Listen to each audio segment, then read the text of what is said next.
네, 평소 북한에 대해서 궁금했던 점들 그리고 다양한 남북 문화에 대해서 이야기해보는 시간입니다.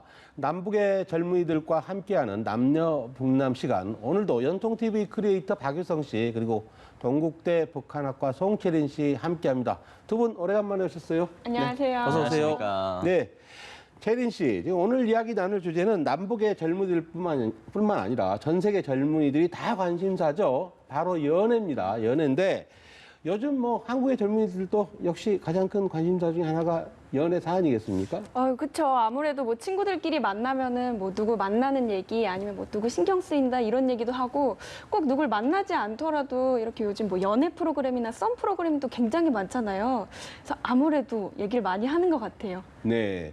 뭐 유성 씨 북한도 그게 크게 다를 것 같지는 않은데 네. 어떻습니까? 이 남쪽에서는 소개팅이나 이렇게 해서 사람들을 만나는데 북한에서도 젊은 남녀들이 소개팅 합니까? 자, 지금 연애는 뭐 남북이 어딜 가나 공통된 관심사인 것 같아요.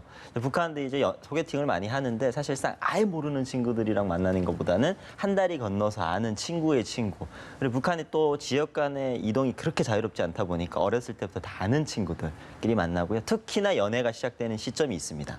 이제 중학교 때 농촌 전투라고 한 40일 동안 집을 떠나서 네. 생활하는 시간이 있는데 거기서 어마무시하게 커플들이 탄생합니다. 마음에 드는 상대가 있다, 학생이 있다 네. 이러면 어떤 식으로 표현을 합니까? 자, 여러 가지 방법들이 있는데 사실 그 남자들이 주로 여자들한테 이제 관심을 표현을 합니다. 표현 중에 하나가 제가 이제 기억이 좀 남는 게 그 남자들이 하루 종일 밖에 나가서 일을 하고 들어와서 본인의 입었던 뭐 옷이나 양말 같은 거를 관심 있는 친구한테 툭 던져줍니다. 나름의 애정 표현인 거예요. 빨랫감으로. 빨래로 해달라고. 그러니까 애정 표현으로 빨래를 던진다는 그렇죠. 거죠. 네, 성채린 씨 같은 경우에는 이제 이런 걸 받으면 어떤 반응? 저는 바로 다시 얼굴에 다시 던져줄 것 같은데. 그렇죠. 얼굴에 다시 날아올 것 같은데 네. 사실 북한에는 그런 문화들이 좀 자리가 잡혀 있다 보니까 이게 이제 빨래를 많이 받은 친구가 그 반에서 인기가 많은 친구예요. 그래서 나름 은근히 또 자랑합니다. 지금 빨랫감 얘기가 너무 충격인데. 네, 네, 또 궁금한 게 연인들끼리 한국에서 데이트할 땐 주로 뭐 맛집이나 영화관 데이트 많이 하잖아요. 북한에서는 데이트를 어디로 갈지도 좀 궁금해요. 갈 수 있는 데가 많지 않은데 일단 남녀간이 좀 가려면 조용하고 좀 깨끗한 데 가야 되지 않겠습니까? 그래서 네. 공원 같은 데 가는데 여기가 혁명사적 유적지라고 해서 들어가면 안 되는 곳들이에요. 좀 약간 엄숙한 장소잖아요. 그렇죠. 네. 네. 근데 이제 그런데 이제 몰래 들어가서 이제 조용하니까 쓱 거늘고 이러는데 안전원들이 단속합니다. 네, 그래서 이제 걸릴 때 뛰어서 이제 도망가야죠. 근데 이제 남성이 좀 더 빠르고 여자가 못 따라오고 이러면 정말 자연스럽게 빨리 가자고 이러면서 이제 손 막 잡고 뛰고. 큰 그림이 있군요. 그렇죠. 그렇게 하면서 연애도 좀 많이 하고요. 그리고 북한에는 시군 단위로 멀티플렉스 공간 같은 이제 운덕원, 창강원 이런 데가 있습니다. 네. 그래도 북한에서도 젊은이들이 이렇게 멀티플렉스에서 데이트를 한다는 게 신기하네요. 그렇죠. 네, 저도 신기하네요. 사실 뭐 여기에만 가는 게 아닙니다. 예, 이제 이 쌍들, 이제 커플들끼리 이제 더블 데이트라고 하나요? 그러니까 네. 한 쌍, 두 쌍끼리 모여서 빈집 같은 데서 누구 집은 벼면 이제 거기에 가서 이제 노는데 기타 치면서 노래도 부르고요. 그리고 특히 많이 하는 게 한국 드라마를 다들 이렇게 앉아서 봅니다.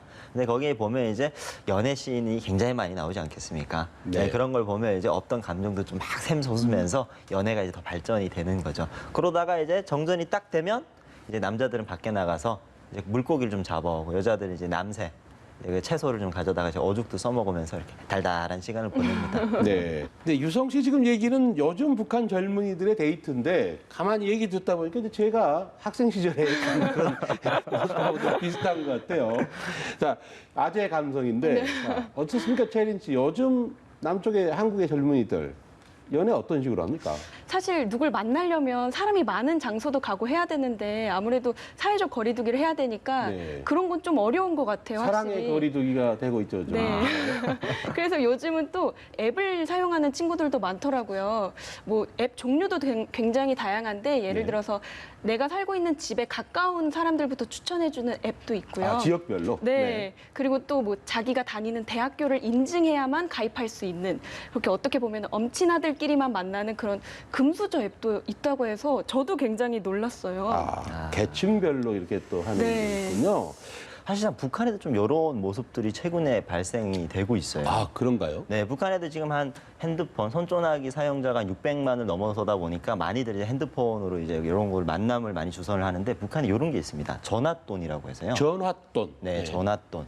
북한 당국에서 한 달에 뭐 60분의 통화 시간만 쓸 수 있고 뭐 문자도 몇백 건, 몇십 건만 딱 정해 놓다 보니까 한 달 동안에 그걸 다 쓴 사람들은 필요로 이제 우리나라처럼 어디가 사거나 통신사에서 이제 무제한을 받는 게 아니라 그거를 기존에 있던 사람한테 윗돈을 주고 사는 거죠. 근데 이게 약간 이제는 전화돈, 그러니까 돈을 서로가 주고받는 약간 송금 형태로 바뀌었습니다. 네. 그러다 보니까 요 한 지역에만 있는 사람들이 만나는 건 너무나도 한계가 있고 제한이 있다 보니까 다른 지역에 있는 사람들도 만나고 싶은 거예요. 북한 젊은이들도. 네. 그래서 이제 업주가 생겼고 그 업주한테 전화돈을 송금을 합니다. 일종의 디지털 머니 같은 거네요. 그렇죠. 네. 네. 그러다 보면 이제 그 업주가 그 전화돈을 받고 그 사람이 원하는 어떤 이상형을 이제 주변에 수소문해서 정보를 제공해 준 거예요. 사진부터 시작해서 나이, 어디에 종사를 하고 부모님은 누군지 이런 어떤 사업이 지금 큰 도시에 약간 망성하게 진행이 되고 있다고 합니다. 유성 씨가 한국에 와서 남한에 네. 와서 봤을 때 좀 신기했다, 좀 어색하다, 낯설다 그런 연애 문화가 어떤 게 있습니까? 저는 아직까지 적응이 안 되는 연애 문화가 바로 썸이라는 문화입니다. 북한에서는 썸 안 탑니까? 북한에 이 썸이라는 문화 자체가 없습니다. 네, 그냥 직진입니다. 바로 네. 너 나랑 만날래? 이렇게 해서 그냥 바로 이제 만나는 그런 문화가 있는데 한국은 이 썸이라는 문화 때문에 사람을 남녀간이 서로가 약간 좀 재고 좀 간보고 이러다가는 흐지부지 되고 참 안타까운 것 같아요. 네, 그리고 남녀간이 만나서 연애를 하는 동안에 무슨 기념일이 굉장히 많더라고요. 네. 100일, 뭐 300일, 1주년 이런 거 챙기는 거 저는 너무나도 스트레스입니다. 그런 게 스트레스여서 전 지금까지도 혼자인 것 같은데 전 이런 문화들이 참 아직까지는 적응이 안 됩니다. 그리고 또 하나가 너무 어려운 게 애칭 같은 네. 걸 꼭 정하더라고요. 그렇죠. 그게 저는 너무나도 닭살이 돋던데 우리 채린 씨도 이제 연애를 할 때 그런 걸 뭐 정하는 방법이나 이런 거 있으면 저한테 좀 알려주시면 큰 도움이 될 것 같습니다. 네. 저도 좀 꽤나 긴 시간이 지나서 기억은 잘 안 나는데 뭐 여보, 자기, 애기부터 뭐 이름 끝자를 불러서 뭐 썽, 뭐 이런 식으로 많이들 부르죠. 네, 북한에서는 그럼 그런 애칭 같은 건 없는 거죠? 요즘엔 또 한국 드라마 문화를 좀 많이 받아들여가지고 오빠라고도 이제 여성분들이 많이 부르긴 해요. 근데 이제 그거는 이제 뭐 많은 사람들이 하진 않고 북한 당국에서 장려하는 게 남자는 이제 여자한테 동무라고 이제 부르고 여자는 남자한테 동지라고 부르는데 여기 약간 모순점이 통지가 좀 더 높인 말이죠. 그렇죠. 차별이 있습니다. 그러니까 네. 남자를 항상 높게 부르고 남자는 여자를 좀 낮게 부르는 이런 좀 문화가 이제 깔려 있는 거죠. 네, 남성 우월주의 문화가. 네. 네. 자, 오늘은 이렇게 남북의 연애에 대해서 이야기 나눠봤습니다. 정말 남북의 연애 문화 차이가 참 많긴 한데요. 네. 그래도 결국은 공통 관심사인 것만큼은 확실한 것 같습니다. 저희 한반도는 지금은 활발한 연애를 응원합니다. 오늘 감사합니다. 다음 주에 또 만나겠습니다. 감사합니다. 감사합니다.